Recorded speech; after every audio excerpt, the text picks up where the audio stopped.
et bienvenue dans ce nouvel épisode de notre fameux podcast du sens et du rire. Je suis Laetitia Exbraya et ce confinement m'a profondément touchée. Je suis Aurélie Jure et ce confinement m'a fait réaliser à quel point j'aime toucher. Nous voici donc ce soir réunis pour parler avec vous du toucher.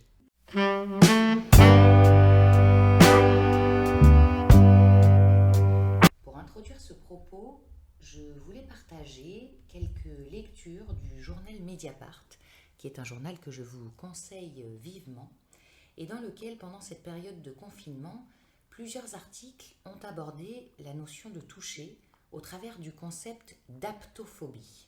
Le danger s'est glissé dans l'ordinaire des gestes quotidiens, notamment de nos sens du contact et du toucher. Par exemple, composer un code d'immeuble ou saisir une poignée de porte. Depuis le 11 septembre, nous étions entrés dans l'ère du soupçon. Nous basculons désormais dans une aptophobie, une peur du contact physique portée à son apogée. Or, l'enjeu est bien aujourd'hui de construire le monde d'après en dépassant nos erreurs. L'un des enjeux sera le statut du corps, de plus en plus mis à mal dans nos sociétés, de moins en moins présent dans notre rapport au monde, aux autres. La suspicion va-t-elle demeurer ? La bise et la poignée de main vont-elles disparaître ? Ce qu'il nous reste pour tenir aujourd'hui ? Le rire. Le rire est ce dont on ne peut être dépossédé. L'humour est une manière de relativiser la virulence du présent et de renouer le lien aux autres. Et pour une inspiration plus poétique, Aurélie nous partage la citation du mois. Par la parole, on touche et par le toucher, on parle. Kiran Weiss. Qui peut également être lu de l'autre côté. Par le toucher, on parle. Par la parole, on touche. Il y a eu un verre de vin en plus entre les deux.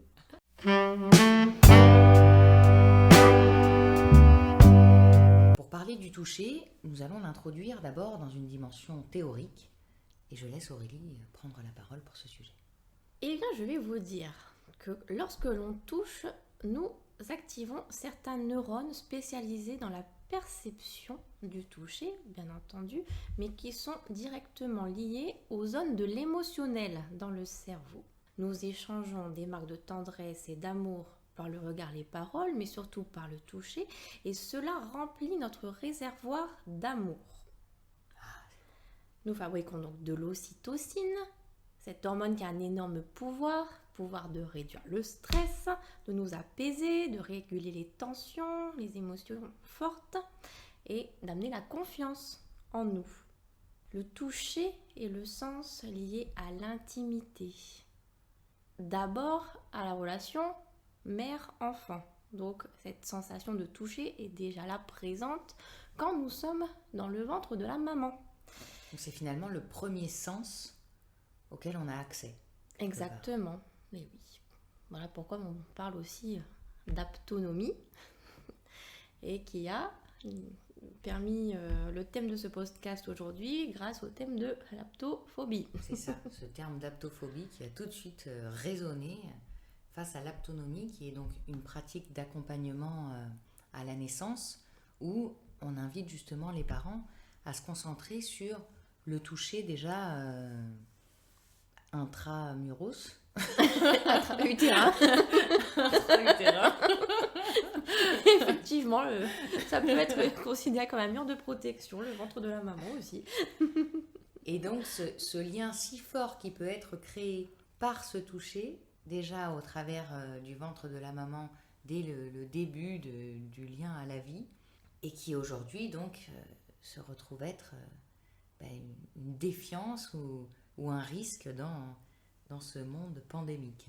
Alors non, je dis non, non à la fin du toucher, oui au retour du toucher, mais pas n'importe quel toucher. Pas n'importe quel toucher, parce que nous comprenons qu'un toucher non intrusif peut être reçu par tous, et que c'est ce toucher-là qui vraiment nous fait du bien et nous aide justement à nous construire et à appréhender toute sa dimension émotionnelle. Donc, on revient à qu'est-ce qu'un toucher non intrusif ? C'est quand on parle de toucher, on va directement toucher justement à l'intimité. Et le lien non intrusif donc, implique plutôt une qualité de présence. une qualité d'écoute, de savoir se positionner face à l'autre, de justement être clair par rapport à soi-même dans quel message je veux envoyer à l'autre. On voit direct, c'est très bien accueilli et on a un mouvement d'élan en face ou soit un mouvement qui va nous repousser. Mais vraiment quelque chose de bien clair, bien positionné à l'intérieur de soi va toujours être bien accueilli, quoi qu'il se passe et quelle que soit même l'intensité du toucher. Alors là, je vous invite à essayer. Si vous êtes clair avec vous, vous verrez directement la réaction qu'il y a en face.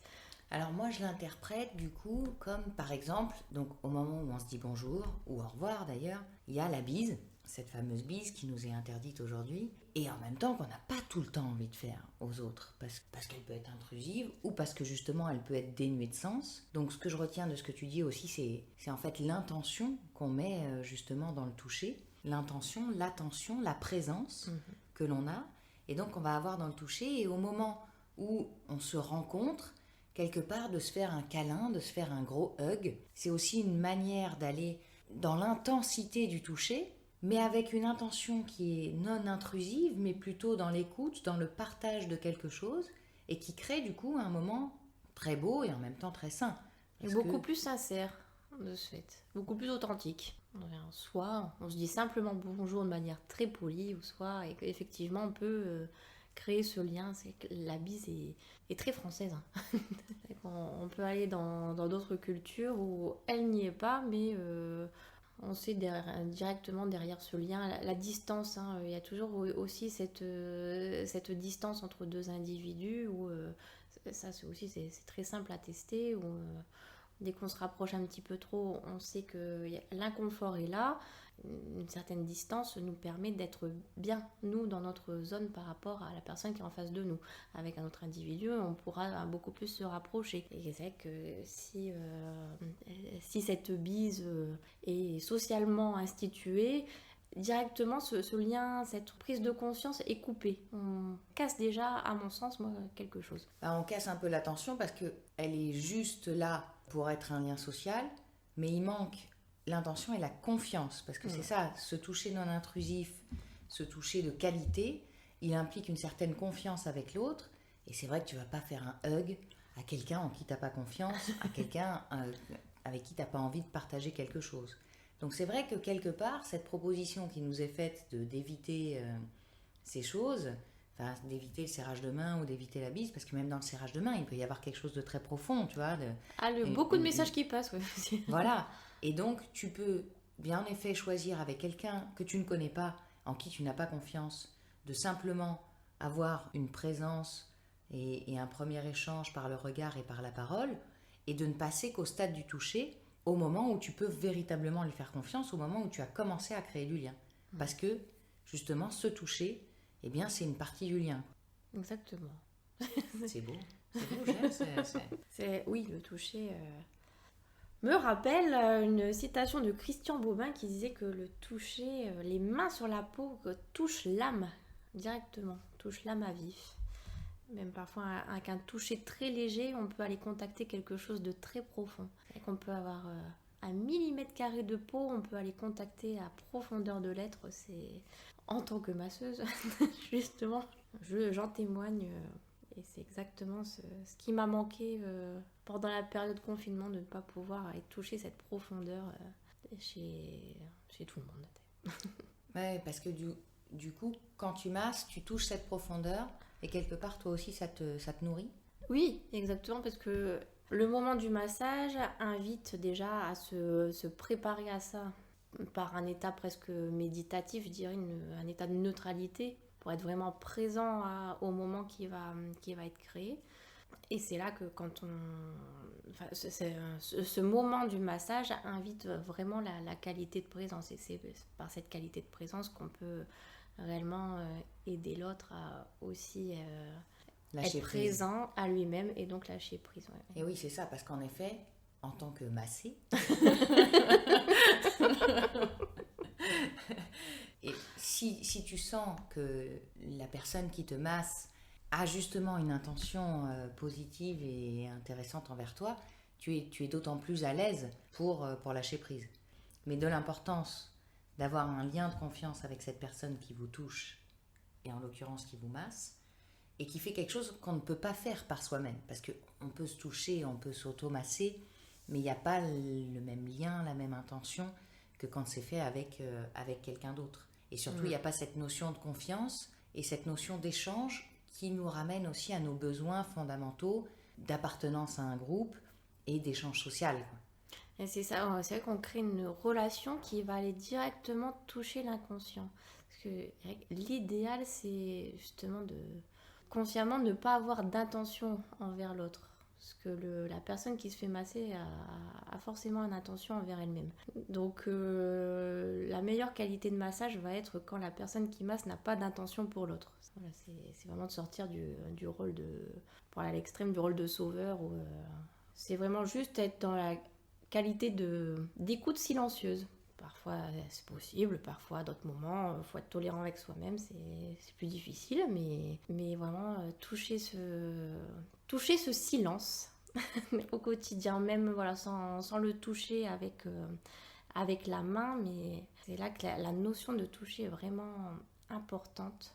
Je reviens du coup à cette notion de silence, quand on arrive à aller le contacter, on arrive à aller à des profondeurs qui nous font contacter ce qu'on a au plus profond de soi, et vraiment la paix et tout ce qui peut nous troubler au quotidien va s'éloigner de manière tellement simple des fois qu'on en arrive à être désemparé, tellement on se perturbe de manière tellement simple parfois. Et c'est vrai, tu vois, moi ce que ça m'évoque, c'est que quand on se sent bouleversé ou quand on est tourmenté, on va avoir tendance, en tout cas moi, à essayer de réfléchir, à poser des mots, à discuter, à exprimer, ce qui est aussi une manière de pouvoir gérer cette émotion. Mais quelque part par le toucher, justement, on a une espèce d'évacuation silencieuse de cette émotion. Et surtout quand on est donc touché par quelqu'un, quand on est dans une situation de massage, cette émotion, elle peut s'exprimer librement sans justement parole, sans réflexion sur est-ce que je dis le bon mot, est-ce qu'il est bien compris, est-ce qu'il est bien entendu, est-ce qu'il est bien perçu. Ah, c'est libérateur. Hein. Oui, c'est libérateur. C'est libérateur, et en plus, dans ce lâcher-prise, quelque part, eh bien, on libère justement notre inconscient et peut-être une certaine profondeur de l'émotion qu'on n'avait pas perçue de cette manière-là. Ouais, le corps est très intelligent, hein, ça, on le sous-estime. C'est vrai qu'il garde toutes les mémoires. Et quelque part, le toucher au moins nous permet de rentrer donc en contact avec cette partie un peu refoulée qu'on aura plus de mal à exprimer par d'autres sens, et notamment par la parole. Okay. J'aimais bien ce que tu avais marqué aussi. Au niveau spirituel, le massage aide à prendre conscience que le corps est notre allié sur la terre et que tout passe par lui. Le moyen est donné à qui veut bien le prendre de percevoir que notre corps est un temple pour l'esprit. À l'image des temps de méditation, le massage peut être un temps de recueillement, de paix et d'écoute. Il donne son sens à la notion de présence. Et en effet, voilà, on parlait de l'intention, de l'attention dans un échange de toucher, tel que le massage, mais ça peut être aussi dans une relation intime, par exemple. Il y a quand même cette notion donc de présence et donc d'instant présent qui nous permet d'être dans la paix, dans l'écoute, dans le partage, et qui se fait en fait de manière du coup beaucoup plus intuitive, beaucoup plus instinctive grâce au toucher que par n'importe quel autre sens, quoi. Ce qui est aussi hyper troublant, c'est que là tu vois j'ai une image par exemple qui me traverse l'esprit et qui est que un instant de toucher peut en effet générer du coup des émotions et te marquer. Et d'ailleurs il y a aussi cette notion que le toucher peut être utilisé comme manipulation. En programmation neurolinguistique, on va l'utiliser pour marquer un moment.